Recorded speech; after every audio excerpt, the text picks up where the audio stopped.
Panguva ine panoona kwanzi VP Costa noJoenga vanosara vari acting president, vanokwanza mutungamiri wenyika ari kumbofambira some businesses kunyika dzakapoteredza zvinosanganisira kuEastern Africa, kwanoonekwa kunzi ari expected kunosaina some treaties nekunosolva crisis iri kuEastern Congo. Saka mashoko anobuda panguva ino anoonekwa kunzi VP Costa noJoenga havasi kunyatsa kutrustiwa, and panguva ino vanosara vane high surveillance yakanyanyisa. Kuti subscribe like kutomba bell icon.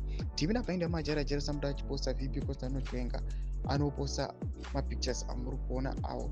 Rekutanga rakanzi we did not fight to liberate one's village province but the whole of Zimbabwe as President retired General Costa noJoenga.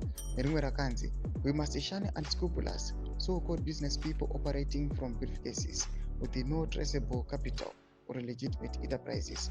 This culture of phantom entrepreneurship, where money appears without any unknown source, is not only economically corrosive but ethically bankrupt. And then Oshanyora caption equity. The parallel administration which is always put in place by Mnangagwa when he leaves the country must know that at the moment General Joenga is the president and that Minnie Otabo is the first lady. Joenga represents dignity, integrity, and anti-corruption. Domashko anomuda chitogopana pana majara Jeros in a video to support VP Costa noJoenga pamacause aanofamba day by day achiuya achiti taneta necorruption pasina zvigananda panguva ino achiti no to 2030.